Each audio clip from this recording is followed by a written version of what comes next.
Your raise got lost in legal? Human resources told me.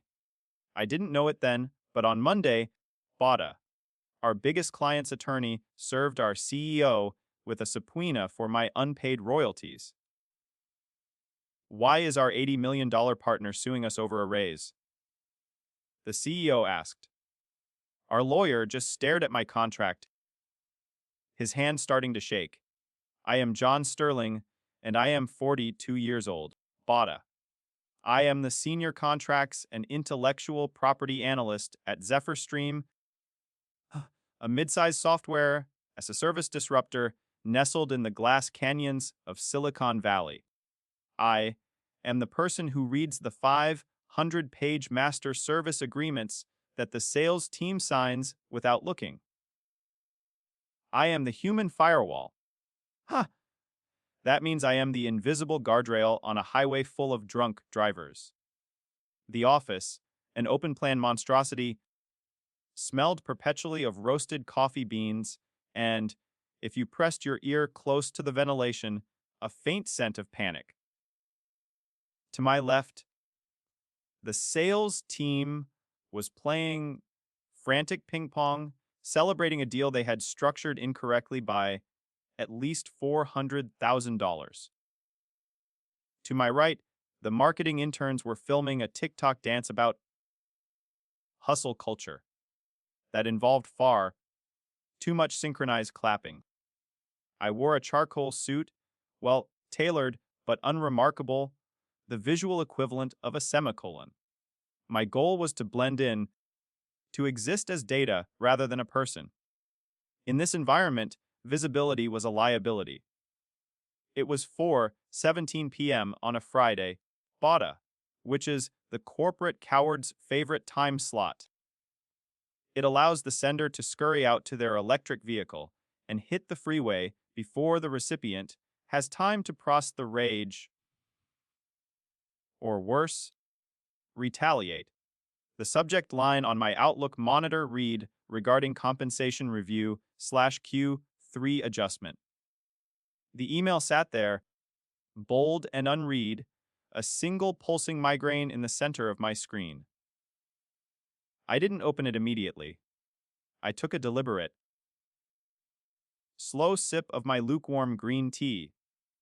I was waiting for the internal surge of adrenaline to subside, replacing it with the cold, analytical clarity I relied on.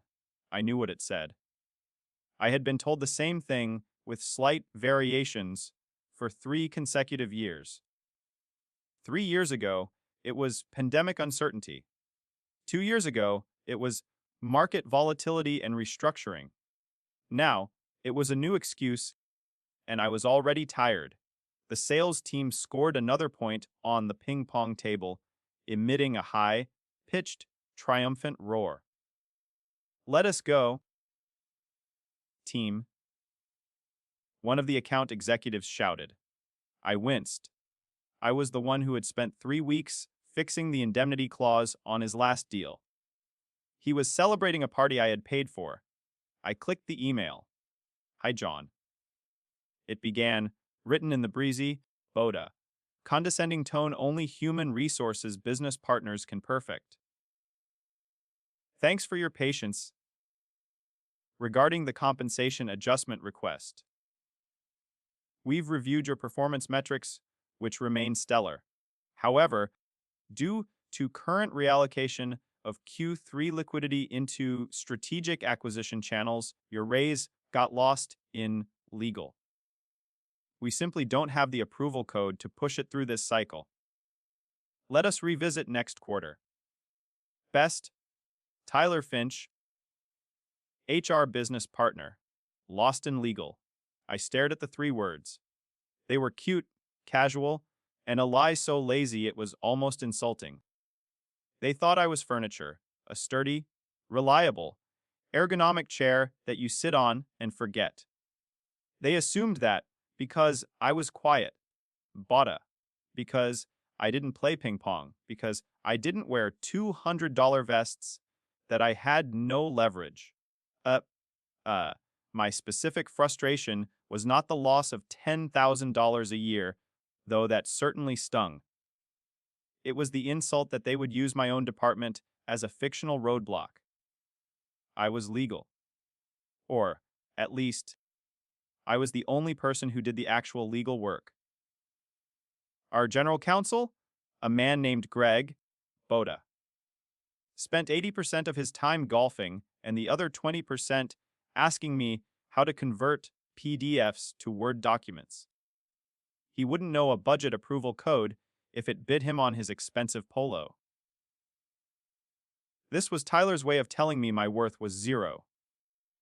Meanwhile, I knew for a fact, because I processed the paperwork, that Tyler had just approved a $15,000 retention bonus for a junior developer who had broken the main build server twice last month. I didn't scream. I didn't type a furious reply in all caps. I didn't go to the break room and steal the good coffee creamer. I simply took off my glasses, cleaned them with a microfiber cloth, and felt a very specific cold switch flip in the back of my brain. It wasn't sadness.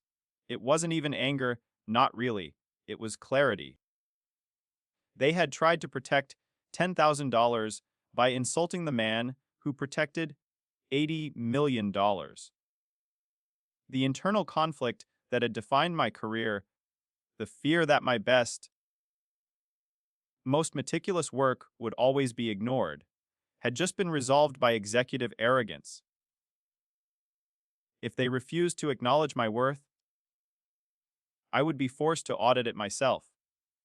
And I knew exactly where to find the ledger. The rage wasn't a fire, it was a cold fusion reaction that demanded a solution rooted in logic. I had left the office. Immediately after reading Tyler's email, and tried to sabotage, not wanting to breathe the same air as men who believed that celebrating superficial metrics mattered more than protecting the foundation those metrics were built upon. I was the foundation. I went home to my apartment, which was the antithesis of the Zephyr Stream headquarters. It was quiet, organized, Boda, and the only disruption came from my cat, Caesar, who judged me silently from his perch on the sunniest windowsill. I brewed a second pot of strong, black coffee, a strategic decision, not a comfort one, and opened my personal, encrypted workstation. My first task was to shed the invisibility that had been both my shield and my curse. They had forgotten me, and in doing so, they had forgotten the most important rules I had written. I logged into the internal audit dashboard. The company called my access level Executive Audit, but I knew it was essentially God mode. 5 years ago, the Chief Technology Officer, Bada, tired of manually approving my requests for historic data logs during late night compliance fixes, had simply granted me root access to the data warehouse. He probably forgot he did it the next morning. People forget a lot of things about me. I pulled up the corporate accounts, bypassing the standard financial ledger and going straight to the core legal documentation for the Vanguard contract. The Vanguard account was the crown jewel, an $80 million, 5-year joint venture with a massive defense logistics firm. It was the deal that was supposed to make Zephyr Stream a unicorn. It paid for the CEO's glass, walled office, and every ping-pong paddle in the break room. I scrolled through the master agreement. I wrote every clause, every indemnity schedule, every 6-page addendum on royalty structures. I wrote it late one night 3 years ago when the company was desperate and cash poor. We needed Vanguard to sign, but we couldn't offer them the upfront equity they wanted. So, I had crafted something complicated, something designed to be a poison pill that protected the intellectual property's value if anyone ever tried to steal or devalue it. I found it on page 42, clause 14c. The text was small, size 10 times New Roman, Boda, and buried in technical legalese that made your eyes bleed if you didn't know exactly what you were looking for. I ran my finger over the words on the screen. In the event that the licensor Zephyr Stream achieves 3 consecutive quarters of nullity, 9.99% uptime while processing in excess of 5 terabytes of client data, the licensor acknowledges that intellectual property rights for the core algorithm shall shift to a shared royalty model, entitling the original active commission of 0.5% of gross contract value, unless a waiver is signed by said architect. That was the most beautiful, meticulously crafted sentence I had ever written. I checked the signature page. Signed by the CEO of Vanguard, signed by our CEO, and on the bottom line, next to IP, architect, drafting analyst, was my signature, John Sterling. I realized I wasn't just the company's guardrail. I was the architect of the contract that now held the company captive.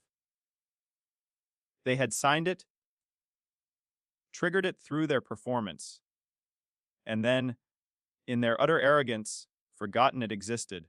Bada, they had treated the Vanguard deal like a cash cow, milking it dry, oblivious to the fact that the fence around the pasture was electrified. The clause was a dormant trigger. It only woke up if the company did exceptionally well. If the company sucked, it meant nothing. But if the company hit those milestones, it demanded to be paid. I accessed the performance logs. Uptime reports for the last 4 months, quarter 1, 2023, 99.99, 2% uptime. Quarter 2, 2023, 99, 5% uptime. Quarter 3, 2023, 99.99, 8% uptime. There it was, 3 consecutive quarters of near perfection. The first milestone had been met 18 months ago. Next, the data volume 12 terabytes, 15 terabytes, 22 terabytes. Way over the 5 terabyte threshold, I leaned back, the blue light of the monitor reflecting in the glass of my office window. The math was simple, but the implications were staggering. 0.5% of the $80 million contract value plus retroactive penalties for failure to notify plus interest. I was looking at a minimum payment of $500,000.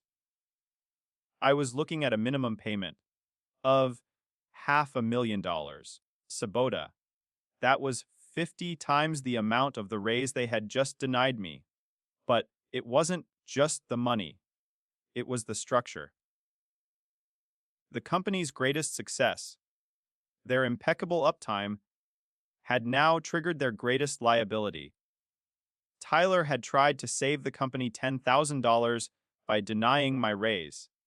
In doing so, he had forced me to open a $500,000 hole in the company's ledger. I wasn't angry anymore. I was strategically empowered. The professional vindication was overwhelming. I began printing every log and every document, building a fortress of paper. This wasn't about revenge. It was about teaching them the value of reading the fine print, and that lesson required a very powerful external force. I needed a shark, and I knew exactly who to call. I had the contract. Now I needed to set the fuse. You don't use a firecracker when you have a tactical nuclear device. The mechanism for my leverage was internal. but the delivery system had to be external, professional, and terrifying. Sunday night, I sat on my patio with a glass of Cabernet, Boda. I thought about the executives, sleeping soundly, dreaming of their quarterly bonuses, and the Tahoe offsite funded by my unpaid labor. They believed they had outsmarted the market. They had only managed to outsmart themselves. I looked at the thick, navy blue binder on the table next to me, the executed copy of the Vanguard contract. It was leather, bound, 3 inches thick, and smelled faintly of dust and old paper. It was full of potential energy. I picked up my phone. I wasn't going to call my personal lawyer yet. That was a defensive move. I was calling the offense. I was calling the enemy, Boda. Enemy is a strong word in high-stakes contract law. Opposing counsel is more accurately described as a sparring partner. If you're good, there's a mutual, almost predatory respect. I dialed the number for Eleanor Vance. Ellie Vance was the general counsel for Vanguard, a formidable woman in her mid-40s who wore bespoke power suits and negotiated treaties for defense contractors. She scared the living daylights out of our CEO, Brett. I knew her reputation was built on total recall and absolute ruthlessness. She answered on the second ring. Sterling. Her voice was gravel and the clinking of expensive crystal. Sunday. Either the servers are down or you're quitting. Neither, Ellie, I said, swirling my wine. I'm doing some housekeeping. I was reviewing the master service agreement we executed 3 years ago. Specifically, the royalty addendum. There was a silence on the line, long and heavy. I could hear a distinct, rhythmic shifting sound, perhaps the settling of leather in a large chair. Ellie was processing. Clause 14C, she asked. The question wasn't a guess, it was a statement. She knew. Of course she knew. She was a good lawyer, Bada. And she would have flagged the volatility of that clause the moment she signed it, likely laughing at how dangerously I had crafted it to protect the IP's value from corporate negligence. She signed it because it didn't hurt Vanguard, it only hurt Zephyr Stream if they became complacent. Clause 14C, I confirmed. It seems my company, Zephyr Stream, has overlooked the notification requirements associated with achieving the 99% uptime milestone. Specifically, the compensation due to the original IP architect. And they haven't paid you? Ellie asked. Her voice dropped a discernible octave, shifting from professional curiosity to predatory interest. Not a dime, I confirmed. In fact, they just denied my cost of living adjustment for the third year, citing the reason that the money was, as they put it, lost in legal. Which I find professionally insulting. Ellie let out a dry, sharp sound that I recognized as her version of a laugh. John, that is extremely negligent of them. If they are in breach of the payment terms to the IP architect, that doesn't just open a civil suit. That potentially compromises Vanguard's indemnity shield for the entire software suite. Technically, Zephyr Stream is operating our systems without a valid license right now. Technically, I agreed. And since Vanguard's due diligence requires all vendor compliance to be current, I thought you might want to know before I file anything. I appreciate the heads up, John, she said, the tone now pure ice. You've given me a reason to squeeze your management You have given me a reason to squeeze your management that I have been looking for since they started overcharging us for support hours 6 months ago. This isn't just a compliance issue. This is a 5 alarm fire. It is only a fire if they refuse to put it out, I noted. I suspect they will try to delegate the extinguisher to someone else. We will ensure they can't, Ellie promised. Lunch tomorrow. 12 o'clock. The place on 3rd with the terrible lighting. It's perfect for transactions that shouldn't be photographed. See you at noon, Ellie, I said, ending the call. My hand was perfectly steady. The strategic adrenaline was clean and potent. I had shared my deepest, most lucrative secret with my most capable opponent. And now, my worth was no longer a request on an HR form. It was an $80 million liability. I had secured the external force. By Monday afternoon, I wasn't going to be just an employee, Bada.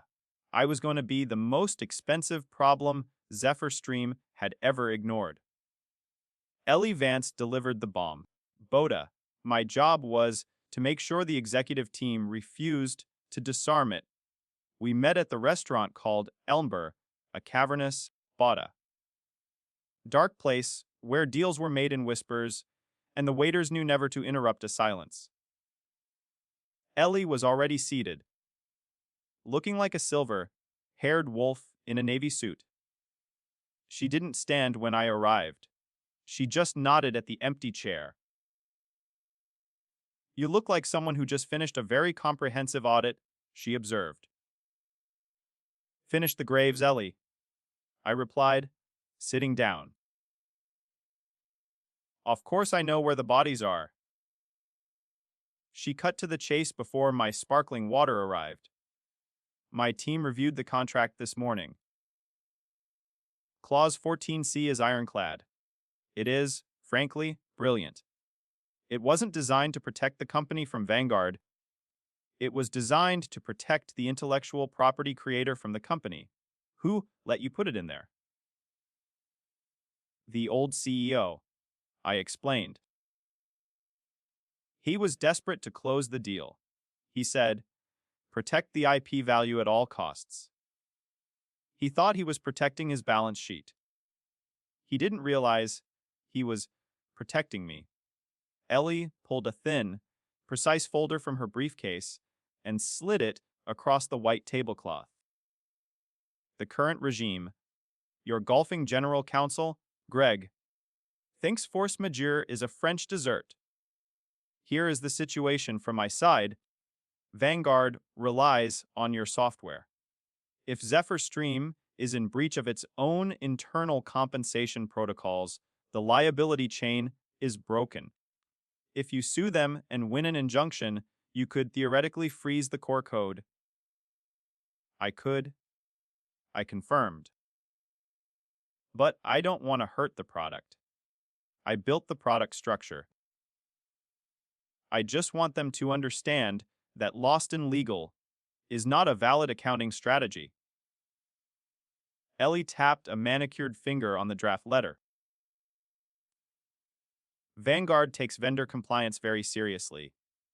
If we were to discover that a key vendor was failing to compensate its primary IP architect, we would be forced to issue a formal notice of inquiry. We would demand an audit of all IP-related disbursements to ensure the software we are using is free of encumbrances. I opened the folder. Bada. It was a draft letter addressed to Brett, the CEO of Zephyr Stream. Subject, urgent audit of intellectual property, compliance, and royalties. It cited the exact uptime and data milestones I had verified and requested a response cessant sevres within 48 hours. If you send this, I said, looking up, Greg will panic. Brett will scream. Good, Ellie said.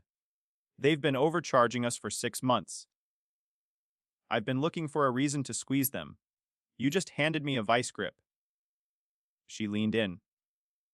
You realize, John, once I send this, There is no going back. They will hunt for the leak. They will know it's you. They won't know, I corrected her. They'll suspect, but they can't prove I spoke to you.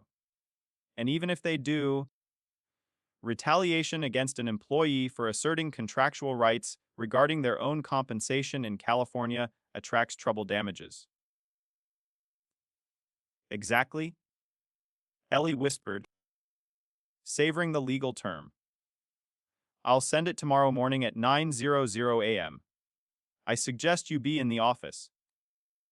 The fireworks should be spectacular. I was back at my desk by 3:30 p.m. Boda, hours before the other executives wandered back from their long, liquid lunches.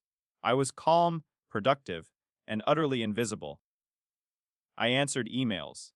I helped a junior associate fix a formatting error in a non-disclosure agreement. I was helpful. I was pleasant. Tuesday morning, 9:00 a.m., I sat quietly, monitoring the network traffic headers. I didn't receive the email directly. It went to the CEO, the CFO, and the general counsel. At 9:02 a.m., I saw the email from Vanguard Legal enter the server, flagged high importance. The chain of arrogance began instantly. At 9:15 a.m., CEO Brett forwarded it to Greg, our general counsel. Subject, FWD, urgent audit. Greg, handle this. Probably just standard compliance spam. Don't let them slow down the Q4 pipeline. At 9:30 a.m., Greg forwarded it to the CFO, Chad. Subject, FWD, urgent audit. Chad, they're asking about royalty structures. Do we even have any of those? Just send them some generic financials. And finally, at 9:45 a.m., the email landed in my inbox. From Greg, General Counsel, to John Sterling. Subject, Vanguard whining again. The irony was overwhelming. They hadn't even read it. They saw Clause 14C, didn't know what it was, and blindly forwarded it to the one person in the company who knew exactly what it was. They were asking the arsonist to investigate the smell of smoke. I hit reply. Hi, Greg. I'll log this in the compliance tracker. I need to pull the original files to verify the specific language of Clause 14C. It might take a few days to cross-reference with the performance logs. I'll keep you posted. Best, John. Take my time. I wasn't going to take my time. I was going to let the clock run out. The Vanguard letter demanded a response within 48 hours. That meant Thursday morning. If we missed the deadline, Vanguard reserved the right to suspend payments pending investigation. My job was not to warn them, but to ensure they never received the warning I provided. I created a new digital folder on my encrypted drive. I named it S Contingency Escalation. The trap was set. Now I just had to wait for the snap. The 48-hour deadline expired Thursday evening. The next morning, the cash flow stopped.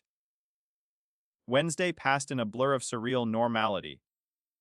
I sat in meetings where CEO Brett talked about radical transparency and the importance of valuing our people. I wearing a $3,000 blazer over a t-shirt that said, Disrupt. I watched him present a slide type and boulder slide out a record, breaking uptime and data volume. The very numbers that activated my unpaid.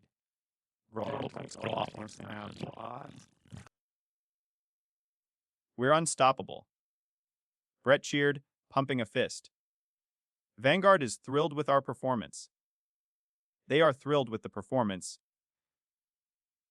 I thought, they are less thrilled that you are stealing from the architect of that performance.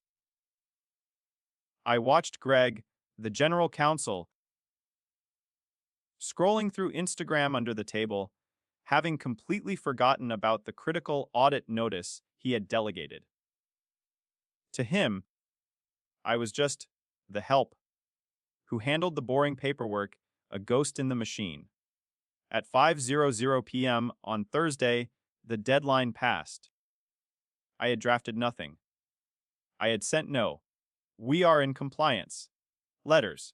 I merely updated the ticket in our internal system status, pending legal review, awaiting executive sign-off. At 5:01 p.m., my phone buzzed. A text from Ellie Vance radio silence. I replied, "Old move. They think it is spam. They delegated it to me. I am reviewing." Ellie's single word reply was simply, "Popcorn." The trap was sprung. Friday morning, the executive team gathered for the weekly audit committee meeting. Usually, this was a tedious affair, full of jargon and financial wizardry designed to hide a hemorrhaging cash burn. Today, however, the atmosphere was charged with a strange, frantic energy. Chad, the chief financial officer, stood at the head of the long glass table. He was 35, wore a vest that cost more than my first car, and had the nervous, overconfident posture of a man who had never faced genuine financial pressure. "Okay, team," Chad said, clapping his hands together. "Vanguard payments are looking weird this month. Accounts receivable says the wire is pending. Anyone know why?" My heart gave a slow, heavy thud. Ellie was fast. She had frozen the payment immediately. Chad, in his arrogance, Boda, had left early for a networking retreat in Napa on Thursday, ensuring he was unreachable when the accounts receivable team flagged the missing wire. Perfect. Probably just a bank holiday in wherever they bank, Greg said, spinning a pen between his fingers, still oblivious. "I'll ping them." "Don't worry about it." "Do that," Chad snapped. "We need that cash flow for the Q4 offsite in Tahoe." Then, a voice spoke up from the end of the table. It was Kevin, a 22-year-old junior analyst, fresh out of Stanford. He was smart, detail-oriented, and still believed in following the rules. I had not wanted him in the crosshairs, but he had root access to the liability ledger. "Actually," Kevin said, tapping his laptop screen. "I was looking at the contingent liabilities tab. I saw a flag on royalty class B. It's accruing at like 0.5% of gross." The ping-pong noise from outside the conference room suddenly felt very far away. The room went dead quiet. Chad frowned. "Royalty. We don't pay royalties. We're a software platform, not a record label." "It's in the legacy code base," Kevin persisted, his voice shaking slightly under the sudden weight of executive attention. "Clause 14C. It says it triggers upon uptime milestones. The system automatically flagged it as a liability because our uptime is so high." Chad looked at Greg. "Greg, what the hell is Kevin talking about?" Greg looked blank. "I don't know. Probably some old boilerplate the previous lawyers left in. Ignore it." "I can't just ignore a flagged liability, Greg," Kevin insisted. "If the auditors see this, it will be a major issue." "Kevin," Chad snapped, his face tightening with frustration. "We are not paying royalties. Delete the flag. Reclassify it as system error." "God, why does everyone in this company want to find problems? We are trying to scale. Reclassify it, and let's move on." I watched Kevin. He looked uncomfortable, torn between his integrity and the raw authority of the chief financial officer. He glanced up, his eyes meeting mine. He knew I handled the contracts. I held his gaze, giving him a neutral, intense look that said, "Don't be a hero, kid." Kevin looked back at his screen. He was defeated. Okay, he muttered. Classifying as error. He typed the command. The red flag on the screen disappeared. They had just committed financial fraud. Willful suppression of a known financial liability. In front of witnesses. I quietly opened my notebook, took my pen, and wrote down the exact time 10:14 a.m. Chad orders, deletion of clause, 14C liability flag. Kevin complies under duress. The cold clarity returned, sharper than ever. Chad turned to me suddenly. John, you track the IP stuff. We don't owe anyone royalties, right? This is legacy junk. This was the moment. The conflict came to a head. I looked Chad directly in the eye. The contract language is very specific, Chad. I said, my voice steady. Clause 14C exists. It was signed by the previous executive team. Whether or not you choose to acknowledge the liability is a NES accounting decision, not a contractual one.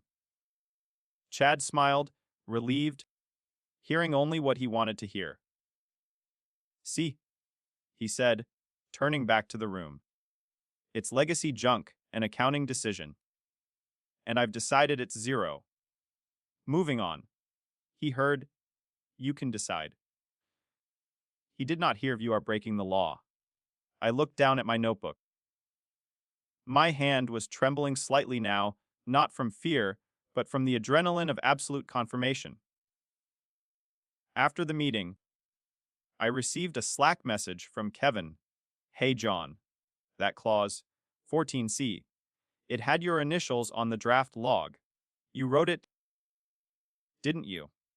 I replied instantly, Kevin, if I were you, I would send an email to Chad confirming his instruction to delete that flag. BCC your personal email just for your records. 10 minutes later, I received the BCC. Subject, confirmation of instruction to reclassify royalty flag. Smart kid. He just bought himself a life raft. As for Chad and Greg, they had just drilled a hole in the hull of the Titanic to let the water out. My job was done. Now, all that remained was the reckoning. I walked into the Monday morning all hands meeting wearing my funeral suit. The only question left was how loud the explosion would be. I had spent the weekend finalizing my preparations. I had met with my personal attorney, a sharp, but terrifying woman who operated out of a small office next to a Thai place, to draft a final letter of representation and a whistleblower protection claim. Sabota. She confirmed that Chad's public order to delete the financial flag had moved the dispute from an internal contract breach to a serious violation of federal financial regulations. I was untouchable. Sunday night, I couldn't sleep. I thought about the last 5 years, the late nights, the weekends I worked for free because we are a family. I had given them everything, and they couldn't even give me a cost of living adjustment. It wasn't about the money anymore. It was about dignity. It was about the fact that they looked at me and saw nothing. I arrived at the office early. The all-hands meeting was a monthly ritual held in the Disrupt conference room, all glass walls, event guard chairs, Boda, and a $20,000 espresso machine humming in the corner. The room was packed with 200 people, holding coffees, looking tired. I stood in the back, leaning against the wall near the exit, a strategic choice. I checked my watch. 8:52 a.m. CEO Brett, an earnest, perpetually sweating man, was up on the stage. He was wearing his T-shirt that said, Disrupt, under his expensive blazer and shouting into a microphone. This quarter is looking incredible. Brett boomed. Vanguard is expanding. We are looking at a 20% growth trajectory. Our performance has never been better. I watched his face, so oblivious, so utterly convinced of his own brilliance, and tried to sabotage. I thought of the $500,000 he was actively trying to steal from me while bragging about the metrics I had enabled. As Brett reached the crescendo of his speech, the double doors at the back of the room opened. It wasn't a late employee. Two men in dark, Boda, conservative suits walked in. They weren't wearing the tech, casual uniforms of Patagonia vests and branded hoodies. They were wearing federal court formal. Behind them walked Ellie Vance, the general counsel for Vanguard Defense Logistics. Boda. The room quieted down. Ripples of confusion spread from the back to the front, silencing the chatter and the nervous laughter. Brett stopped talking mid-sentence, the microphone near his mouth amplifying the awkward silence. Can I help you, gentlemen? Brett asked. Squinting against the stage lights, his smile freezing in place. Ellie walked straight toward the stage. She didn't look at the crowd. She looked only at Brett. Brett Sterling, Ellie asked. Her voice didn't need a microphone. It carried perfectly across the glass room. Yeah. Who are you?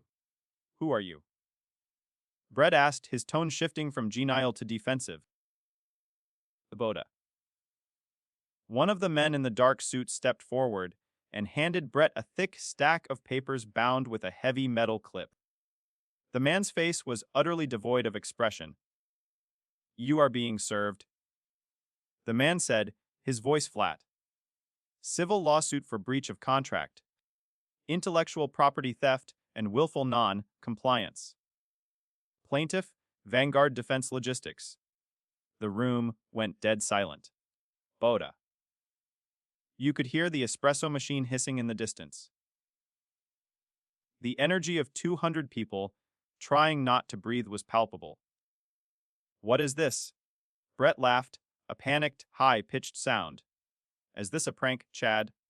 Greg, our general counsel, who had been delegated the problem and failed to solve it, pushed his way to the front of the stage. Ellie, what the hell is this? We had a meeting scheduled for... We had a deadline. Ellie cut him off, her voice slicing through the silence. It expired Thursday. You failed to respond to a formal notice of audit. Per Clause 14C in Section 9 of the Master Service Agreement, Boda Vanguard is immediately terminating the service agreement for cause and seeking damages for unauthorized use of unlicensed intellectual property. Terminating. Brett's face went the color of Elmer's glue. You cannot terminate. That is an $80 million contract. It was an $80 million contract. Ellie corrected him. Now it is a lawsuit for $120 million, Boda, including treble damages for the fraud detected during our preliminary review, the willful deletion of a known financial liability. Fraud. Chad squeaked from the side of the stage. Boda. We have reason to believe you suppressed known liabilities regarding the intellectual property architect's royalties. Ellie said, her eyes scanning the crowd, deliberately looking for me. Your license to use the software is revoked effective immediately, unless, of course, you can prove you have settled the outstanding debts to the intellectual property owner. Brett looked at the papers in his hand. He flipped them open frantically. IP owner? We own the IP, read page 42. Brett, Ellie said coldly. Clause 14C. You do not own it until you pay the royalty, and you have not paid. Greg snatched the papers from Brett, his face a mask of dawning horror. He scanned the page, his eyes darting between the Times New Roman size 10 font and the signature line at the bottom. I saw the exact moment it hit him. I saw his hands start to shake, the paper rattling audibly in the stunned quiet. The raise, Greg whispered, the realization pulling the air from his lungs. The cost of living adjustment. He looked up. He looked at the back of the room. He looked at me. Every single head in the room turned. 200 people following Greg's terrified gaze to where I was standing by the exit. The invisibility was gone, replaced by a terrifying, absolute spotlight. The silence shattered. They were cornered, but they hadn't yet seen the person who locked the door. For 5 years, I had craved recognition, and now, with 200 pairs of eyes fixed on me, I had it. It wasn't the kind of recognition that came with applause or a slide deck. It was the recognition of impending ruin. I didn't shrink. I didn't look down. I simply walked forward. The crowd parted, the employees closest to me instinctively recoiling as if I were carrying an electric charge. They saw the quiet man in the charcoal suit, Bada. But they heard Ellie Vance's chilling pronouncement about fraud and license revocation. They saw the source of their $80 million catastrophe. I walked right up to the stage. Brett, the CEO, looked paralyzed, clutching the thick lawsuit papers to his chest. Chad, the CFO, was vibrating with a silent, impotent rage. John, Brett asked, his voice trembling now, thin and weak in the suddenly enormous room. What in God's name is going on? I looked at Greg Botta, the general counsel, who was still staring at the contract page, the realization of his negligence carving deep lines into his face. He had failed to read the warning I had sent him, failed to read the contract he was paid to manage, Botta, and failed to protect the company from the very clause I had authored. Letting the full weight of the moment settle, allowing my professional vindication to reach its peak. Then, I delivered the line I had rehearsed in my head, the line that connected their ignorance to my strategic retaliation. I think, I said, my voice calm, clear, and utterly amplified in the dead silence, that my raise just got found and legal. I reached into the inner pocket of my blazer and pulled out a clean, crisp envelope. It contained the letter of legal representation from my attorney and the official notice of my whistleblower protection claim. I handed it directly to Greg. He accepted it mechanically, his eyes still wide with shock. I believe this belongs to you, Greg, I said. It ensures that any executive action taken against me from this moment forward will be classified as prosecutable retaliation for asserting my contractual rights regarding unpaid compensation and reporting corporate fraud. Greg opened his mouth, then closed it, unable to form a single word that wouldn't instantly incriminate him. The checkmate was complete. I turned away from the terrified executives and faced Ellie Vance. Ellie, I said, Botta, the tone immediately shifting back to the language of high-stakes contracts. Shall we go to a conference room? It seems we have some negotiating to do. Ellie Vance smiled. It was a genuine, terrifying smile, the expression of a shark smelling blood in the water. After you, Mr. Sterling. The boardroom, I think. It is suitably private for this level of public embarrassment. I walked off the stage and toward the exit door, and Ellie followed. Behind us, The silence shattered into absolute chaos. I could hear the confused murmurs rising to shouts, the executives arguing, and the panicked fumbling for phones. And the invisible guardrail had just become the unmovable object, and I left them to deal with the fallout. 10 minutes later, we were in the boardroom, the silent, sterile room where all the company's major deals were signed and celebrated. On one side of the long mahogany table sat me and Ellie. On the other side were Brett, the CEO, Chad, the CFO, and Greg, the general counsel. Bada. The thick stack of lawsuit papers lay on the table like a formal declaration of war. Brett looked like he was going to vomit. His face was blotchy, his breathing shallow. John, he pleaded, reaching across the table. Look, we can fix this. We can unlock that raise. Retroactive. 5%, 10%. Whatever you need. Just tell Ellie to call off the dogs. I laughed, a quiet, genuine sound of release. Brett, we are way past 10%. We are talking about Clause 14C. Do you even know what that is? It's some loophole you hid in the contract. Chad yelled, his restraint finally breaking.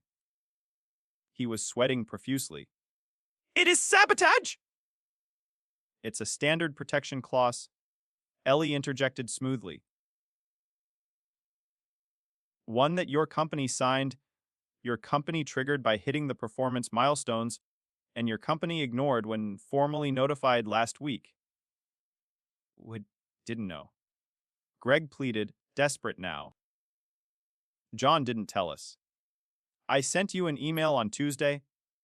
I said quietly, the statement a sharp blade of professional truth. Subject, Vanguard whining again. You told me to handle it. You told me to prioritize the merger due diligence. You didn't read it. Greg opened his mouth, then closed it. He knew I had the email log. He knew I had the evidence of his willful ignorance.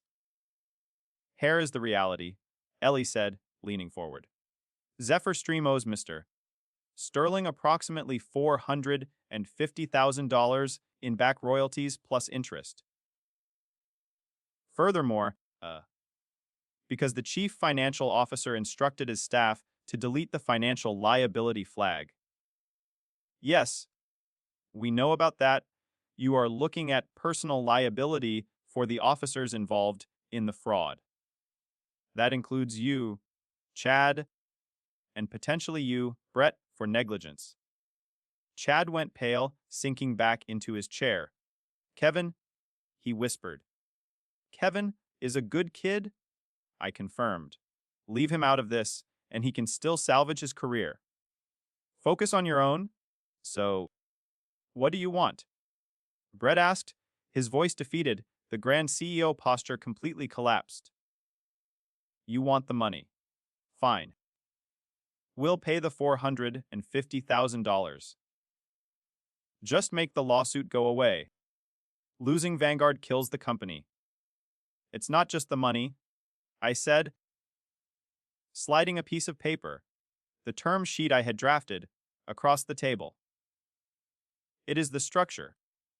You proved you cannot be trusted with the intellectual property. You tried to defraud the creator of the system. The negotiating was over. The sentencing had begun. It's not just the money, I repeated, pushing the term sheet further onto the table. It's the structure. You proved you can't be trusted with the intellectual property. You tried to defraud the creator of the system. Therefore, the remedy must prevent future recurrence. The term sheet was brief but absolute. 1. I stated. Immediate payment of all back royalties, $482,000 with interest, wire transferred within 48 hours. Brett visibly flinched. 2. I continued. A formal, documented apology issued to me for administrative errors regarding compensation. 3. Reinstatement of the royalty clause with a penalty multiplier for future delays. 4. My legal fees paid in full. Brett looked at the paper, then at Chad, who was simply staring at the floor. This is a lot of money, John, Brett mumbled. It is cheaper than losing an $80 million client and facing a $120 million lawsuit. Ellie pointed out, her voice hard. Vanguard will only agree to drop the breach of contract suit if missed it. Sterling signs a waiver stating he has been fully satisfied. If he doesn't sign, we walk today and discovery begins tomorrow. Your choice?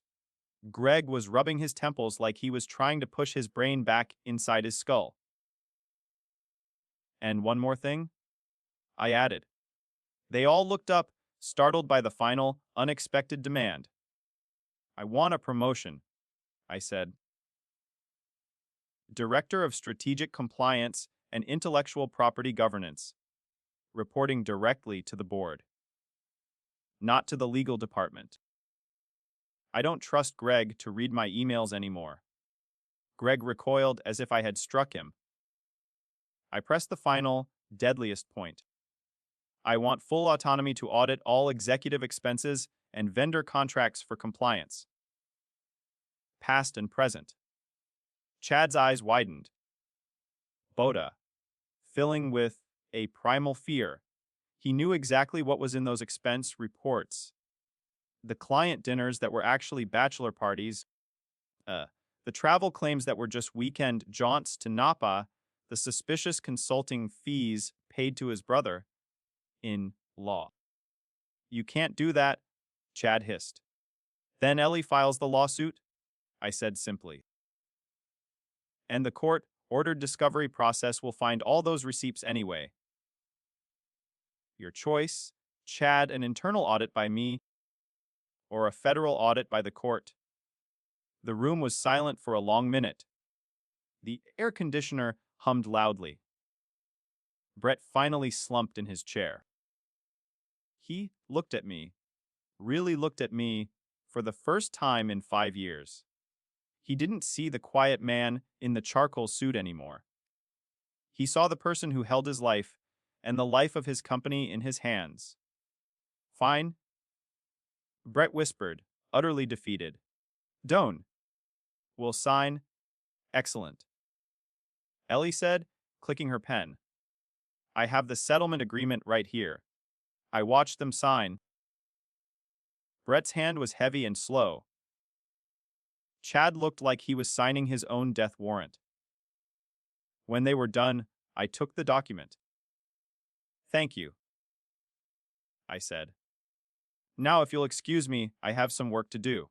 Apparently, there was a compliance issue that got lost in legal. I need to go fix it.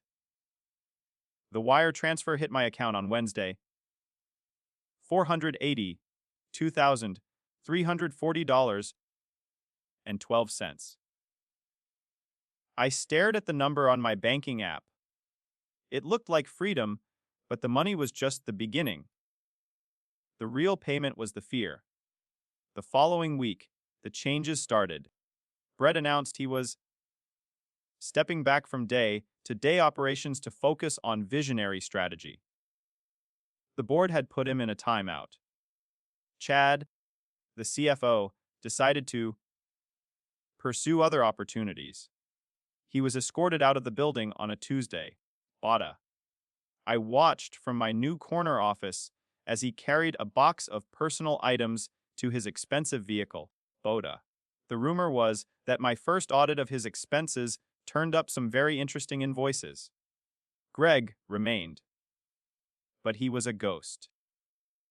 He sat in his office, the door closed, actually reading contracts now. Every time he saw me in the hallway, he nodded respectfully and scurried away. As for me, I took the corner office, the one with the view of the bay. I replaced the neon sign that read, "Hustle Harder," with a nice, tasteful abstract painting. My title was Director of Strategic Compliance and IP Governance. I hired Kevin. He is my senior analyst now. We have a strict policy. We read everything. We flag everything. And we never, ever ignore a red cell in the spreadsheet. The ping pong table was moved to the basement. The sales team learned to knock before entering my office. They learned that John needs to sign off on this. Meant you better have your paperwork in perfect order, or God help you. Vanguard stayed. Ellie and I have lunch once a month. We don't talk about business much. We talk about wine and travel and the enduring stupidity of people who think they can outsmart the fine print. One afternoon, about 6 months later, I got an email from Tyler in Human Resources. Subject, Annual Review/Compensation Adjustment. John. Just wanted to let you know that your new compensation package has been fully processed and approved by the board. No issues this time. Best, Tyler. I smiled. I took a sip of my tea, the expensive kind imported from Japan, which I now expense to the company. I hit reply. Thanks, Tyler. Make sure you file it correctly this time. We would not want it to get lost in legal again. JS. I closed my laptop. The sun was setting over Silicon Valley, casting long shadows across the glass buildings. They say the devil is in the details. They're wrong. The devil is in the person who reads the details, and he just got a corner office.